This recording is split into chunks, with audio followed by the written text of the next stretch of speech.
I have some watercolour techniques for you today to help you use watercolours on, wait for it, paper that is not designed for watercolours.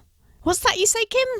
Paper not designed for watercolours? Why on earth would you bother with watercolours on paper not designed for them? Well, a few reasons. Not everyone has watercolour paper. Watercolour papers can be expensive, and not all watercolour papers are designed equally, so you can buy a watercolour paper and still have difficulty using it. I know, I've been there, so don't even get me started on it. For some of my card making, I actually use ordinary bright white heavyweight cardstock, and I just love the results. So basically, I want to encourage you to explore the cardstocks that you probably already have to see what you can do with them. And I have a ton of watercolouring and stamping tips and techniques to share to help you do that. Now, I've used these techniques to colour the cards from my Shaped Edge article for the latest issue of Papercraft Essentials. That's issue number 160. So if you have that magazine, this is how I coloured them. Anyway, let's get straight on in with this watercolouring technique. Now, for this, I'm using the gorgeous stamp set from Altenew and the matching dies that go with them, some black ink that I know will work fine with water, and my stamp positioning tool, because I ain't got time to mess about here. I've also grabbed my Kuretake Gansia Tambi paints for this, but really any watercolours will do, and you can even use some of your dye-based inks, your watercolour inks, your watercolour pencils, anything you like to use. But key to this is the paper. Go for something smooth and heavyweight, at least 290 GSM, which I think works out around £130 if you work in pounds. Try your card blanks, your cardstock stacks to see what they will do. We are going for texture here, not necessarily a blended look. Leave the blended looks for your watercolour papers. Now, you might not be able to get the exact paper that I'm using, but I have linked it below for you guys in the UK. Really, this is more to encourage you to try what you already have in your stash. I mean, having the right tools, like the right paper, is totally to be encouraged too, but you never know what you will discover sometimes by not using the right tools. So whilst I've been chatting about papers, I've chopped down mine into some nice sized swatches, as I'm going to do 3 samples for you, each showing something a little different. And I'm just stamping out my images ready to colour them. I'm using some masking to cluster some of the images together, and I already have some masks that I've made before for this set, and I tend to keep any masks that I make in the stamp set itself. And if you're new to making masks, then a great tip is to cut them out very slightly smaller than the image, so I cut mine just inside that outside stamped edge. I'm not sure if you can really see that, but it makes it a lot easier to get a complete image when you stamp over the top.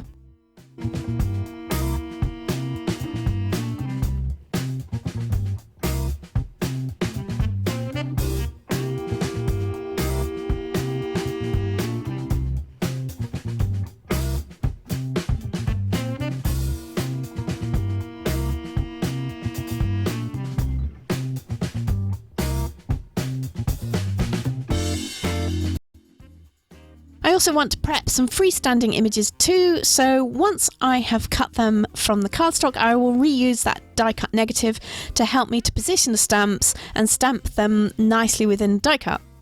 I just find it a lot easier doing it this way, and it means I can stamp multiples of the same die cuts really easily.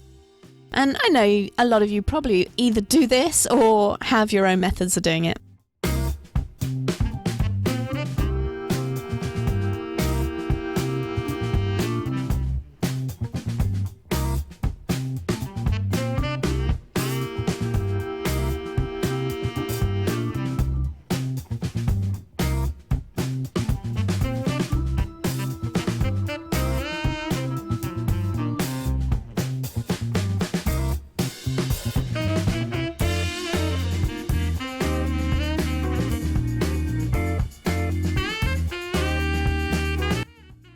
So here are our 3 swatches ready to be coloured with watercolours.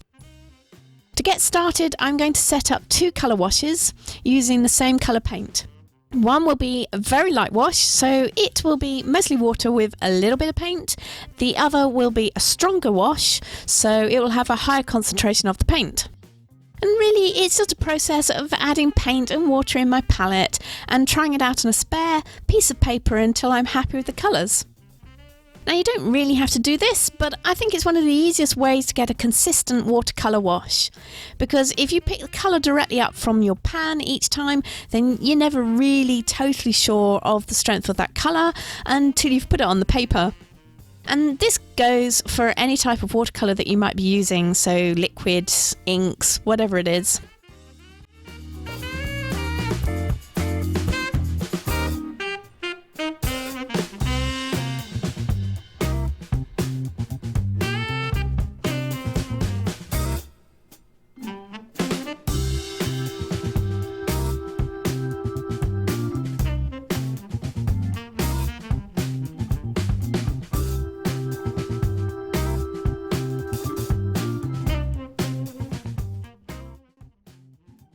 Once I'm happy with my two washes, I'm going to jump right on in and start colouring.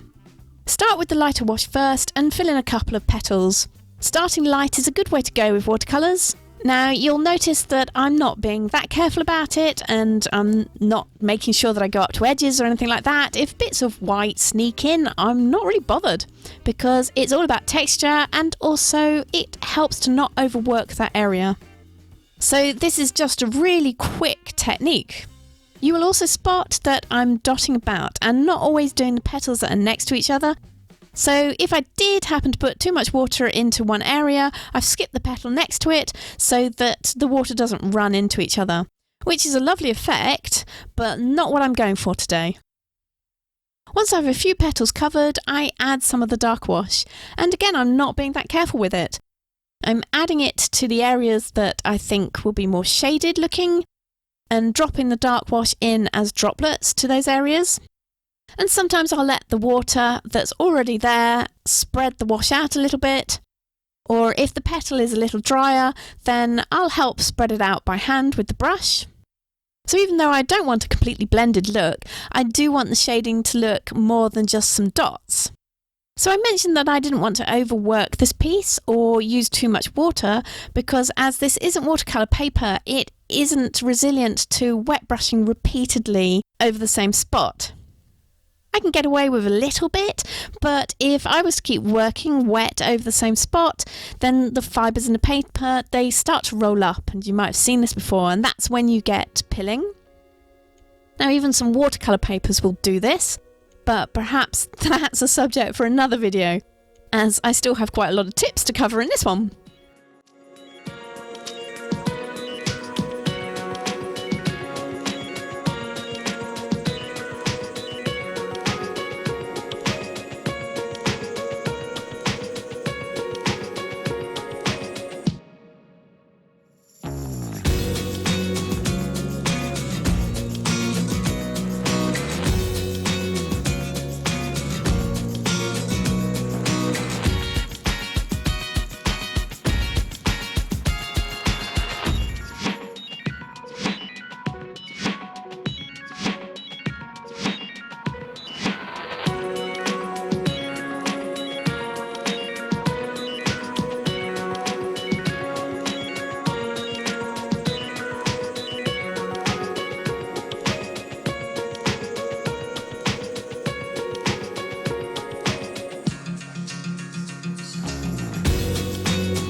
And you might also have spotted that I'm not adding the darker wash to all of the petals. And again, this adds interest and variation to the finished image, particularly if you want to make multiples of the same image look different from each other.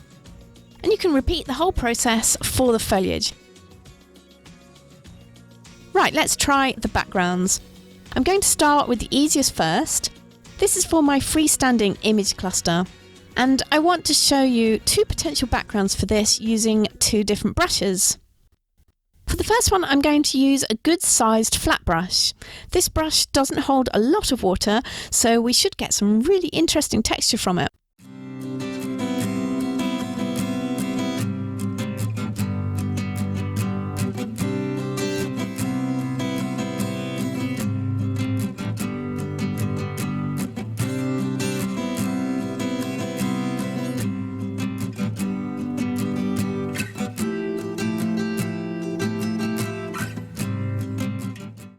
Next, I will use a mop brush, and this does hold a lot of water, so there's going to be more coverage and a totally different type of texture from that flat brush. Again, some of the streaking texture you get here is due to the paper. If you did this on a watercolour paper, the wet paint would run into other wet areas and you just get a different look. This paper is less forgiving, and you'll see the brush marks or the places where you went over the colour with more colour. And sometimes that's okay, guys. If you like that look, then it's okay. If you think it looks ugly, then it's ugly and not for you. But if you like it, you can use it to add some interest and more texture to your projects. And you'll be able to see this texture in more detail now that we've moved on to the background for my second swatch, and this one I'm going to use a light wash. Now, I've picked a brush that is big enough to hold a good amount of water, but that is small enough to fit quickly in between the details on the image. Because we can't really hang about on this paper. Any places that you put paint, that is where it will stay, and if you add more paint over the top, you are basically layering the paint unless you try to smooth it out, and then that might lead to the pilling that we don't want to get. And I don't want this piece to be too stripy, so if I can cover a lot of area before adding another brush full, then that works for me. But again, experiment, play around with it and see what looks you can get.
Right, now for swatch number 3, I'm going to change this up just a little bit, and I'm going to add a stencil layer over the top of my paint layer. So first I just want to block out some of the background with paint, and once that's dry I will make a positive space mask using some layout paper, which is just thin enough that I can see the design underneath without using a light box, but robust enough that I can actually use it for the mask itself.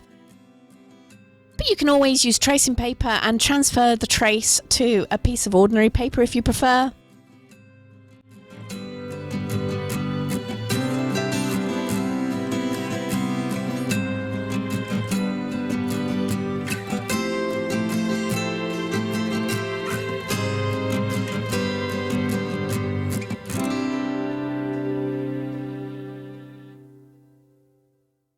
Okay, so now I'm just ready to use the leaves mask and a piece of sponge and some green ink to sponge the design onto my green background.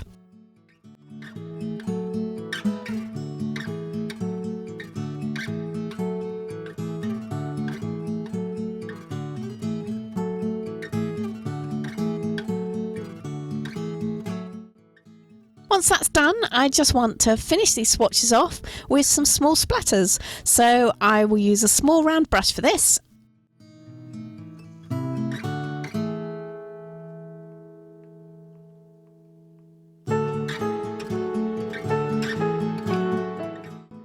And there we have it. Lots of ideas for you to play with, and hopefully some tips and tricks that you'll find useful, particularly for when you're using your less conventional watercolour papers.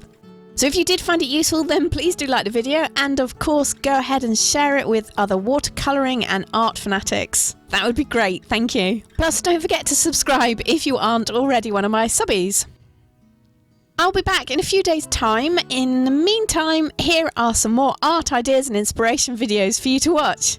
Thanks for watching this one, and I'll catch you next time.